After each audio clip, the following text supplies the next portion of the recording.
La distribución geométrica de tipo 1 es un modelo probabilístico que se utiliza para analizar el número de ensayos independientes necesarios para observar el primer éxito en una serie de experimentos. Estos experimentos tienen solo dos resultados posibles, un éxito o un fracaso, y la probabilidad de éxito se mantiene constante para cada uno de los ensayos que se vayan a hacer. Este modelo entonces se caracteriza por ser discreto y tomar valores enteros no negativos. Su principal aplicación radica en la descripción de la probabilidad de que ocurra el primer éxito después de cierto número de fracasos consecutivos. Por ejemplo, si lanzamos un dado hasta que salga un número específico, el número de lanzamientos de ese dado es lo que sigue una distribución geométrica. Ahora, una propiedad notable que tiene es la falta de memoria. Eso significa que la probabilidad de obtener el primer éxito en el siguiente ensayo no depende de los ensayos anteriores, es decir, cada ensayo es independiente. Ahora, la distribución geométrica tipo 1 tiene diversas aplicaciones en campos como la investigación de mercados, el análisis de fiabilidad, la planificación de proyectos, teoría de juegos o análisis de supervivencia. Dicho eso, podemos pasar a ver entonces propiamente la función de una distribución geométrica tipo 1, donde dice la función para la variable aleatoria x para todos los eventos x sub i que dependen del parámetro p es igual a 1 menos p elevado a la x. Ese 1 menos p es la cantidad de fracasos, la cantidad de fallos que tienen que ocurrir hasta que ocurra el primer éxito. ¿Qué significa eso? Que si nosotros vamos a lanzar un dado y queremos saber la probabilidad de que salga un 4, en el sexto tiro vamos a tener que decir 1 menos p elevado a la 5 porque queremos el sexto tiro, es decir, nosotros evaluamos la variable aleatoria únicamente con el número de pruebas fallidas antes del éxito. Dicho eso, podemos ver entonces el valor esperado en una sumatoria en el rango de x para los eventos x sub i que multiplican a una función de probabilidad. Cuando lo traducimos decimos sumatoria que va de 0 hasta n de los eventos x por la función de probabilidad, en este caso 1 menos p elevado a la x por p, pero nosotros sabemos entonces que 1 menos p es igual a q, podemos llamarle q para el fracaso. Y lo más importante de todo, como p va de 0 a 1 por axioma de probabilidad, significa que la razón 1 menos p es menor que 1. Y eso es una condición necesaria para las series de potencias cuando queremos saber la convergencia de hacia dónde va la sumatoria. Entonces, digamos, tenemos ya la expresión en términos de x para la sumatoria. Como p no está amarrado a ninguna x, nosotros lo sacamos de la sumatoria como una constante y nos queda x por q elevado a la x. Pero como nosotros no podíamos empezar la sumatoria desde 0 porque x por la función de probabilidad nos hubiera dado 0, al momento que 0 está multiplicando la función de probabilidad, nosotros movemos la sumatoria hacia 1. Pero como movemos la sumatoria hacia 1, es decir, nos brincamos la secuencia del 0, nosotros tenemos que compensar eso en la función de probabilidad. Quiere decir que por propiedades de potencias, el q elevado a la x nosotros lo podemos partir y decir q por q elevado a la x menos 1. No estamos modificando nada de manera grave, simplemente estamos diciendo otra forma de expresar q elevado a la x. Como ahora tenemos un q que no depende de ninguna x, lo sacamos fuera de la sumatoria y nos queda x por q elevado a la x menos 1 tiene la forma perfecta de manual, de libro, que tienen las derivadas. Y por eso ponemos aquí las fórmulas generales para derivar. Vean la expresión número 4. Nos dice que cuando derivamos una función de potencia con base x exponente n y nosotros lo derivamos para x, nos queda el exponente baja, se multiplica por la base y la base queda elevada al exponente menos 1, que es lo mismo que esta función color verde. Entonces, esta función de color verde nosotros la podemos traducir como la derivada de la función q elevado a la x. Pero nos tenemos otro inconveniente, la sumatoria. Entonces nosotros sacamos la función de derivar, lo sacamos de la sumatoria. Ahora nos queda sumatoria de q elevado a la x. Como esta es una serie de potencia, nosotros podemos transformarla para converger. A pesar de que x sea igual 1 hasta n, en el fondo nosotros sabemos que ese n viaja hasta el infinito positivo por el rango que tiene x. Entonces, esa serie nosotros la podemos transformar a la convergencia. Nos quedaría entonces p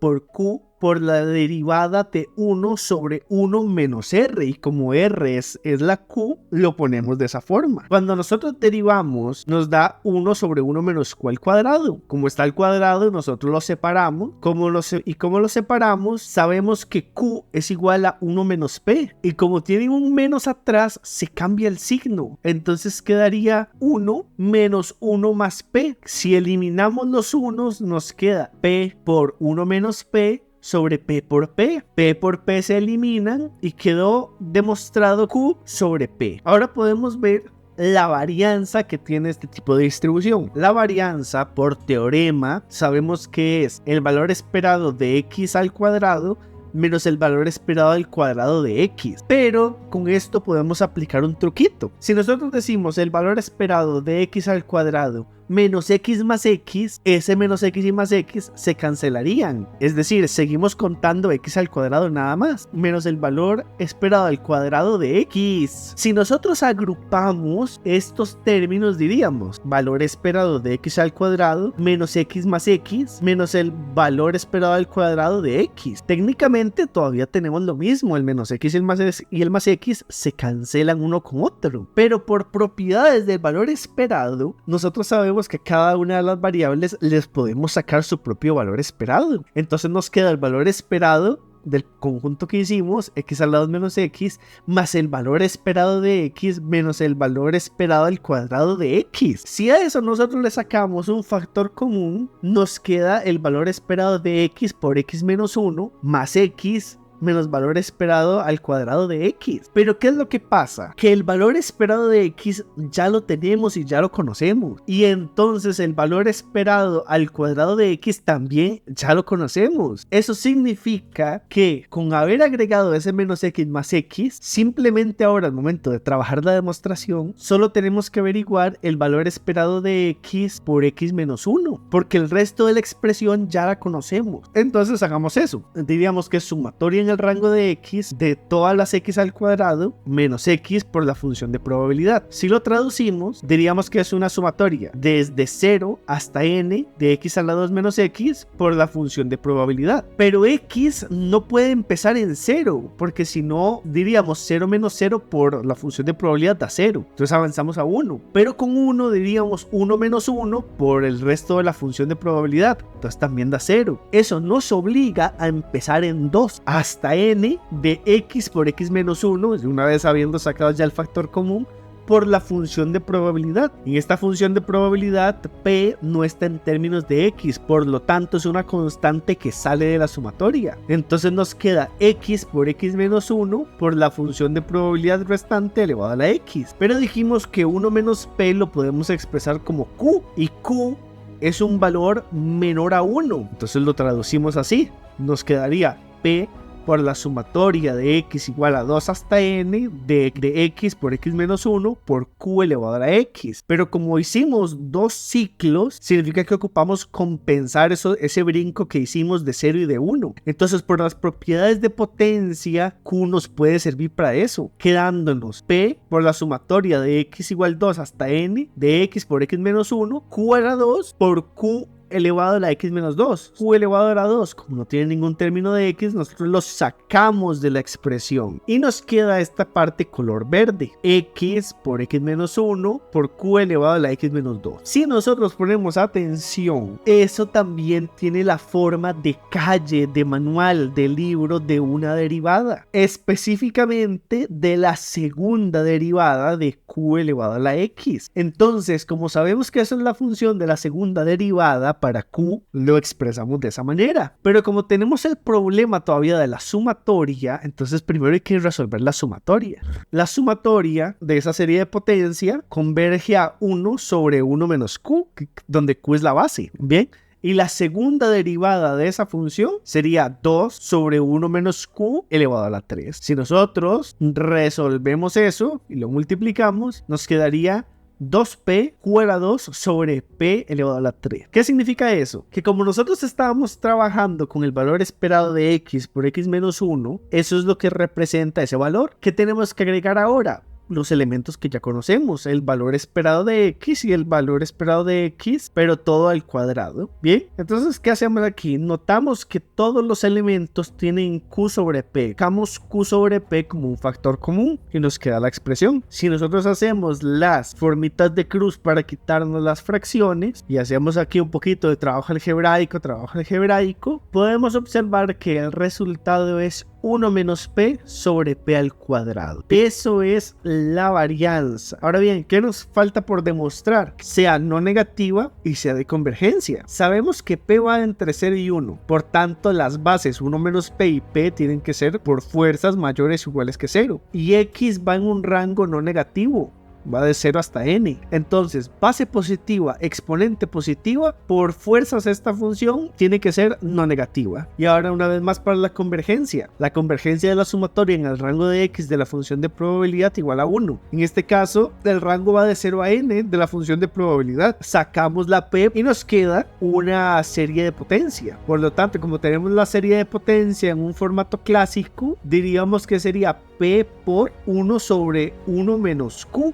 Y q es igual a 1 menos p, entonces 1 menos u, 1 menos p. Eliminamos paréntesis, cambiamos de signo por el menos y nos queda p sobre 1 menos 1 más p. Por lo tanto, eliminamos los unos, nos queda p sobre p y p sobre p es igual a 1. Acabamos de demostrar entonces el valor esperado, la varianza, la no negatividad y la convergencia de un modelo de distribución geométrica. Ahora bien, veamos un ejemplo para verlo más claramente. Consideremos que X se distribuye como una geométrica de tipo 1 de parámetro P y se quiere analizar el tiempo promedio que tarda un usuario en hacer clic en un anuncio de publicidad. Entonces se toma una muestra de los registros de tiempo que tiene la página web, donde indica que en un intervalo de 10 minutos, el 10% de la gente hizo clic a un anuncio emergente. Entonces nos preguntan cuál es la probabilidad de que las personas den clic en un anuncio, pero pasado 50 minutos o menos. Luego 50 minutos exactos y eso es lo que queremos saber. Entonces nosotros definimos una variable aleatoria, el número de intervalos fallidos antes de que la persona toque por primera vez un anuncio emergente. Si nos dijeron que la muestra es en intervalos de 10 minutos, 50 minutos ¿cuántos son? Son 5 intervalos. Pero como X solo cuenta la cantidad de fallos, nosotros hacemos que la probabilidad sea menor o igual que 4. Porque si nosotros contamos de 0 a 4 sería 0, 1, 2, 3, 4. Tenemos un total de 5 números, 5 intervalos contando el 0. Bien, entonces nosotros hacemos la función, ya sea por definición, a nosotros nos va a dar 0.4095. Esa es la probabilidad de que una persona toque el anuncio emergente por primera vez en 50 minutos o menos. Ahora, si nosotros lo queremos en exactamente 50 minutos, simplemente hay que ajustar el rango de la sumatoria. Iría de 4 a 4 y eso nos daría el 6.56% de chance de que una persona toque el anuncio por primera vez en exactamente 50 minutos. Ahora, queremos saber el valor esperado de esto. Lo podemos hacer por definición del valor esperado o mediante la demostración del valor esperado. En ambos casos nos va a dar el mismo resultado, el 9. Ese 9 significa que es el valor promedio de fallos que tienen que ocurrir antes de que la persona toque el anuncio por primera vez. Es decir, que en promedio van a pasar 9 intervalos de 10 minutos antes de que una persona toque el anuncio por primera vez. Y ahora, si nos referimos a la varianza, también, ya sea por el método clásico o por el método de demostración, nos van a dar exactamente el mismo resultado. ¿Y para qué nos sirve la varianza acá? Porque la varianza nosotros la podemos transformar en una desviación estándar, y con una desviación estándar nosotros podemos obtener el intervalo de confianza. Ese intervalo de confianza estaría dado por el valor esperado y nos diría de un mínimo a un máximo de intervalos de 10 minutos que tienen que pasar para que la persona toque un anuncio por primera vez.